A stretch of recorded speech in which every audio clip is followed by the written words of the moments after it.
ওই গুনাহ তো সেই গুনাহ যে গুনাহ মানুষ করে কিন্তু গুনারে গুনাহ মনে করে না। গুনারে এই ক্যাটাগরির 1 নম্বর হচ্ছে বেদাত। কি 1 নম্বর? কি বেদাত? ওই গুনাহ যে গুনাহ মানুষ করে কিন্তু গুনারে গুনাহ মনে করে না। আরে গুনাহ মনে করলে তো বেদাতই হইতো না। বেদাত তো হয় সওয়াবের আশায় করলে। যে ওরস করতেছে ও কি মনে করে ওর গুনাহ হচ্ছে? আপনাদের মতো সাধারণরাও জড়িত, আমার মতো কোন আলেমও জড়িত, কোন মুফতি মুহাদ্দিস জড়িত, কোন পীর মাশায়েখ জড়িত, প্রায় সবাই জড়িত। সেই 2 গুনার একটার নাম হচ্ছে গীবতের গুনাহ। আমি একটা গুনাহ বলবো আর খোঁচা দেওয়ার জন্য একটু বলবো, পারলে অস্বীকার করেন। পারলে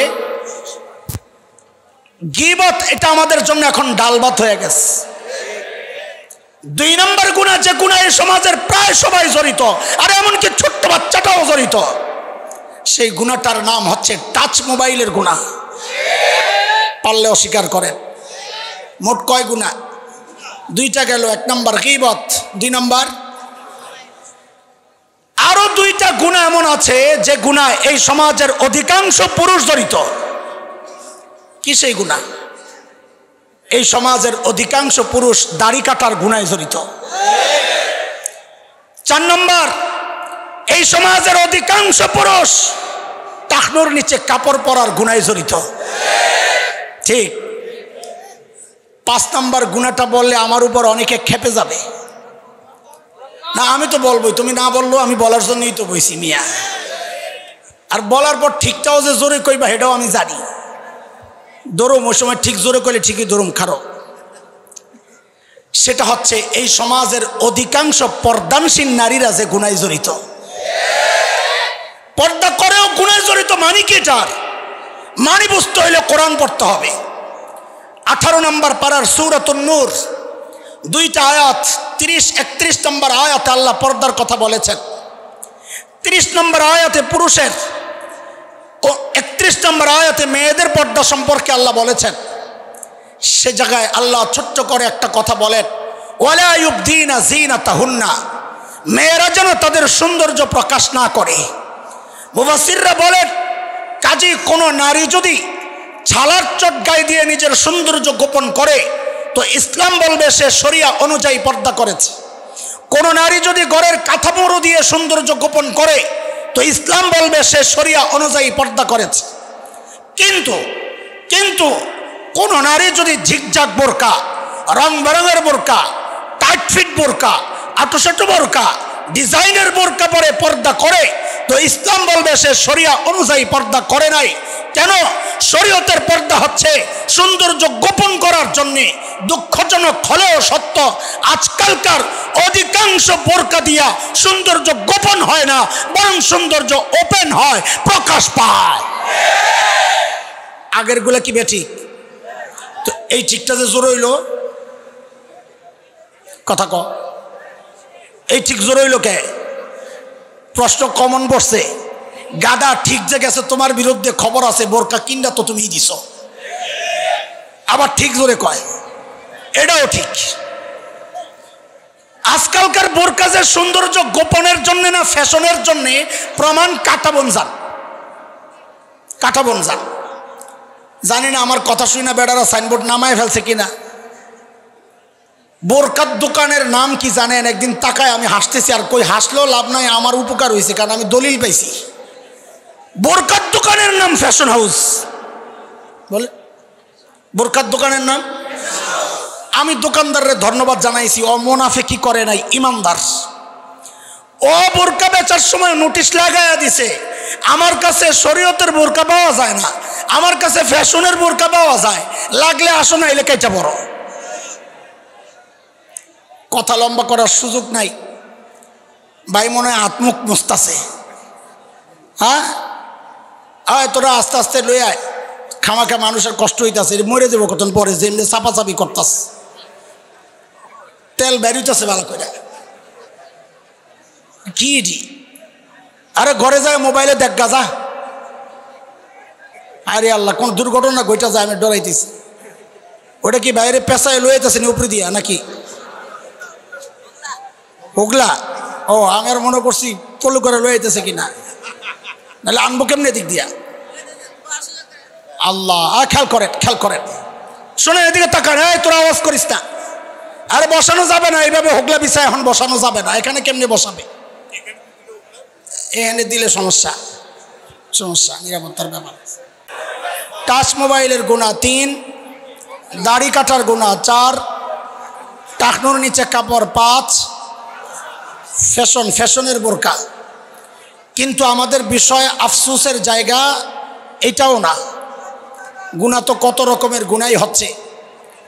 আমাদের আফসোসের জায়গাটা হচ্ছে এই 5টা গুণার সাথে যারা জড়িত এদের অধিকাংশই এই গুনাহগুলোরে গুনাই মনে করে না। এটা হচ্ছে এক ভয়ঙ্কর দিক। আপনি হয়তো মনে মনে ভাবছেন হুজুর গুনারে গুনাহ মনে করে না, এটাও কি হয়? হয় না কি হয় না? একটু আপনাদেরকে একটা উদাহরণ দেই, তাইলেই বুঝবেন। বাংলাদেশের টাঙ্গাইল জেলার এক নাটবল্টু ঢিলা এমপি ছিল। মাঝে মাঝে আবল তাবল বলতো, কি নাম? আব্দুল লতিফ সিদ্দিকী। সাবাস। ওই আল্লাহর বান্দারা দেখছি কয়দিন আগে এক মাহফিলে গেছে ওয়াজ করতে। নেতারা মাহফিল পাইলি একটু বয়ান করব, তো গেছে যে একদম সিভিল, একেবারে টি শার্ট পরা, টুপি টাপি ছাড়া, একেবারে অভদ্র অসামাজিক। যায়া ওয়াজ করতেছে কি, আপনারা হুজুররা যে দোয়া করেন না, আমি কিন্তু আমিন বলি না। তা আমি কি রে আমিন কেন বলে না? ভক্তি হয় না, না চেহারা পছন্দ হয় না, একটা দইব। পরে বাকিটাও শুনলাম। শোনার পরে আমার দিল ঠান্ডা হয়ে গেছে। কেন? সে যা বলেছে আমি আমার কথার একটা দলিল আর প্রমাণ পেয়ে গেছি। সে বলে কি জানেন আমাদের কথা কি চলতেছে? গুনারে গুনাহ মনে করে না। সে বলে কি, আমি আমিন কেন বলি না? আপনারা বাচ্চাদেরকে শেখান গুনাহ করলে আল্লাহর কাছে মাফ চাইতে। আমার জিন্দিগিতে আমি কোনো পাপ করি নাই, আমার জিন্দিগিতে আমি কোনো পাপ করি নাই। আমাকে কারবার দেহ দাড়ি কাটা বেড়ে বলে জিন্দিগিতে কোনো পাপ করে নাই। তার মানে কি সে গুনারে গুনাই মনে করতেছে না। আরে বুঝছেন কথা? আমাদের বড়রা বলেন কি, গুনারে গুনাহ মনে না করা গুনাহ করার চেয়েও বড় অপরাধ। কিন্তু কেন? কারণটা কি? খুব সংক্ষেপে আমরা কারণটা শোনাই। কেন গুনারে গুনাহ মনে না করা গুনাহ করার চেয়েও বড় অপরাধ? এই একটু খেয়াল করেন, আসলে সূক্ষ্ম বিষয়, কথা একদম এলোমেলো হয়ে গেছে সব। শয়তানকে আল্লাহ যখন তাড়াইয়া দিচ্ছিলেন, বাইর হ, কল ফাখরুজ মিনহা ফাইন্নাকা রাজিম, বের হ তুই। শয়তান তখন আল্লাহর কাছে 3টা আরজি পেশ করছে। কয়টা? এটা বোঝার জন্য একটা ছোট্ট গল্প শুনালন, তাইলে ওটা বুঝবেন। 3-4 বছর আগে আমি ছিলাম মদিনায়, হজের সফর। তো আমরা মদিনায় গেলে মদিনা ইউনিভার্সিটির বাংলাদেশি ছেলেরা আমাদের সাথে আসে, দেখা সাক্ষাৎ করে। তো একদিন কয়েকটা ছেলে আইসা বলে, হুজুর আজকে এক অবাক করা কাণ্ড হয়েছে। কি হয়েছে? আজকে মদিনার পুলিশ হজ মিশনে ফোন দিছে যে আপনাদের এক হাজি সাহেব ধরা পড়ছে, ওরে নিয়ে যান। অপরাধ কি? বলে ভিক্ষা করে। হাজি সাহেবের অপরাধ কি? কারে সুডায় লয়ে যান, দেশে পাঠায় দেন।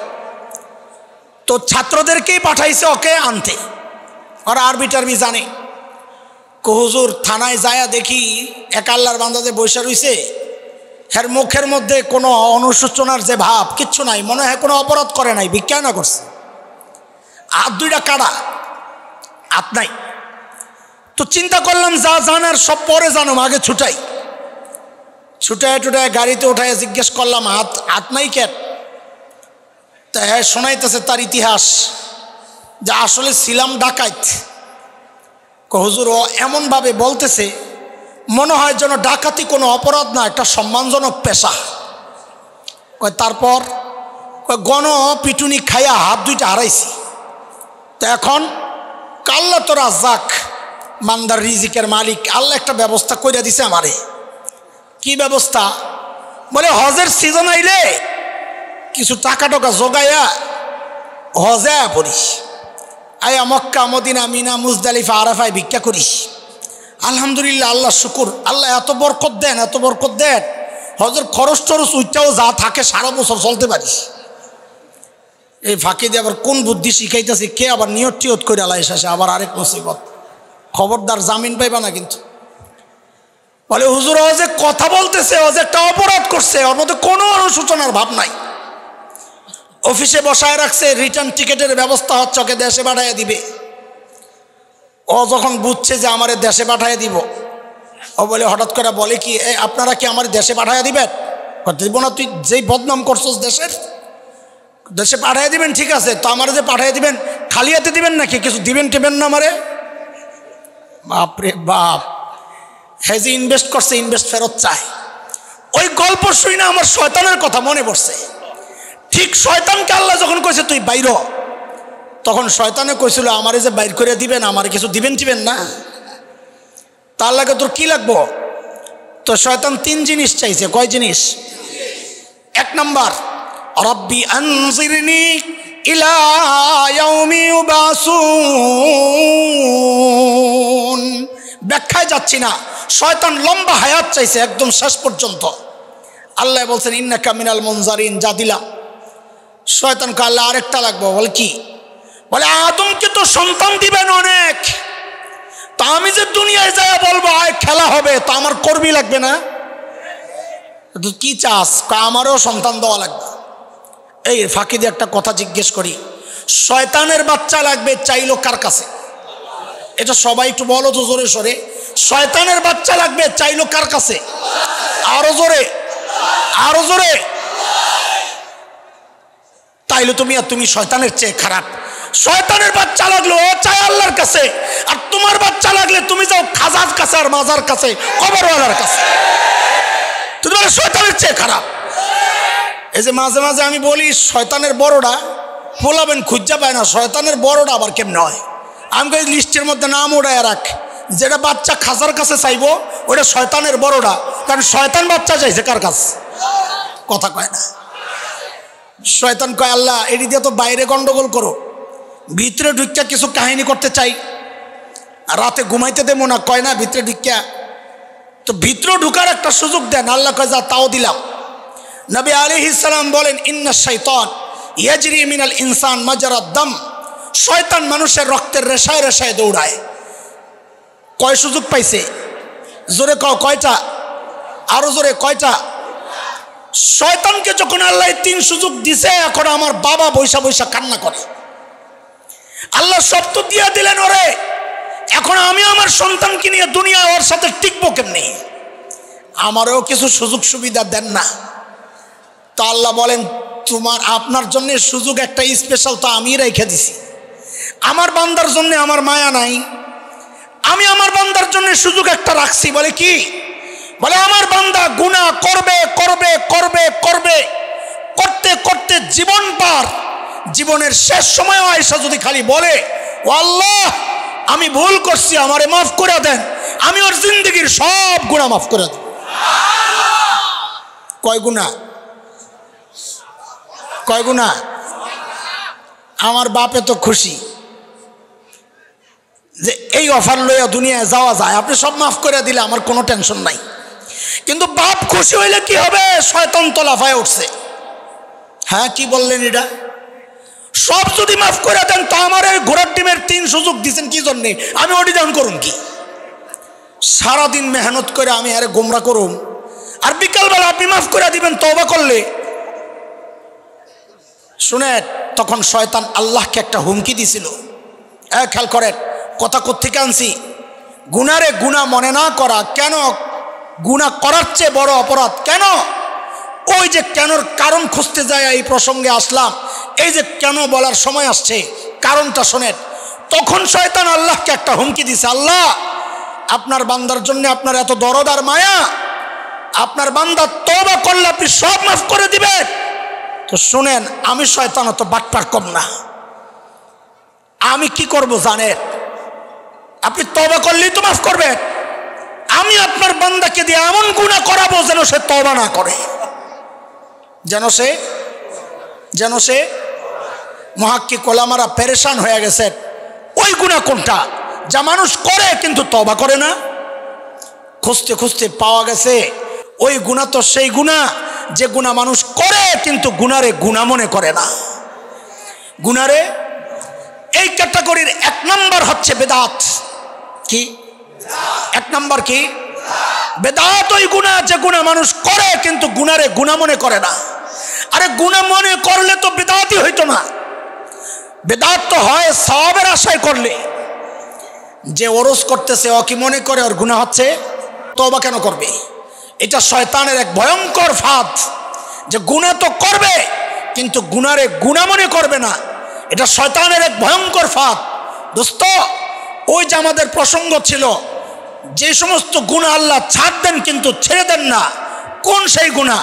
যে গুনাহ মানুষ নিয়মিত করে ছাড়তে পারে না কিন্তু গুনারে গুনাহ মনে করে না। কারণ তওবা করলে তো আল্লাহ ওয়াদা আমি ছেড়ে দিব, এখানে বলে ছাড়বো না, মানে কি? তার তওবা নসিব হয় নাই। কেন হয় নাই? তার ধারণায় সে তো গুনাহই করে নাই, তো তওবা কি জন্য করবে?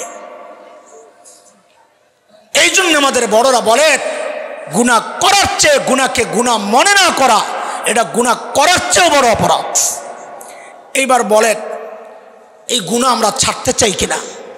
তাড়াতাড়ি বলেন, সময় কম। আমি তো ছাড়তে চাই ইনশাআল্লাহ। আল্লাহ আমি ছাড়তে চাই। হাত নামান। আপনারাও চান না? না, আমার একটা রোগ আছে, রোগ, এটা আমার রোগ, আপনারও নাও থাকতে পারে। সেটা হলো গুনাহ ছাড়তে চাই, ছাড়তে পারি না। এই রোগ তো আপনাকেও নাই, তাই না? আমি তো কই আমার একার রোগ, আপনাকেও আছে। ছাড়তে চাই, ছাড়তে পারি না, এই রোগ আছে। আমাদের বড়রা এই রোগের চিকিৎসা দিচ্ছেন কোরআন হাদিস থেকে অনেক। এর মধ্যে একটা চিকিৎসা আমরা আলোচনা করতে থাকি, এর মধ্যে ভাই এসে গেলে আমি ছেড়ে দিব। আসা পর্যন্ত শুনতে থাকেন, কি করবেন? এখন পড়ছেন বিপদে। 1 নম্বর, দেখেন আমরা যখন গুনার চিন্তা করি অথবা গুনার দিকে আগাই অথবা গুনায় জড়াই, দুনিয়ার কেউ না দেখলেও, কেউ না জানলেও একজন দেখেন, জানেন তিনি কে? আর একটু জোরে, কথা সহি। কিন্তু এই জায়গায় আমরা আল্লাহ বলবো না। কি বলবো? এই প্রসঙ্গে কোরআনের যে আয়াত আমি সাপোর্টে আনবো, ওইখানে আল্লাহ নিজের যে পরিচয় দিয়েছেন আমরা ওইটা বল। ওইটা কি? রব্বে কারীম। বলে সবাই বলে। যেহেতু শব্দটা অনেকের জন্য নতুন, কয়েকবার বললে ইজি হবে। বলেন, আবার বলেন, আবার বলেন। এইবার জবাব দেন, আমরা গুনার দিকে আগালে আমাদেরকে কে দেখতে থাকেন? কে? কে? তিনি শুধু দেখতে থাকেন তা না, তিনি তখন দেখে দেখে ডাকতে থাকেন। কি করেন? কি করেন? কি বলে ডাকেন? আল্লাহ কোরআন আল কারীমের সূরাতুল ইনফিতার, আম্মা পারার 5 নম্বর সূরা, 6, 7, 8 নম্বর আয়াতগুলো পড়ে দেখেন আল্লাহ কি বলে ডাকেন। আল্লাহ নিজেই বলেন, ইয়া আইয়ুহাল ইনসান মা গররাকা বিরাব্বিকাল কারীম।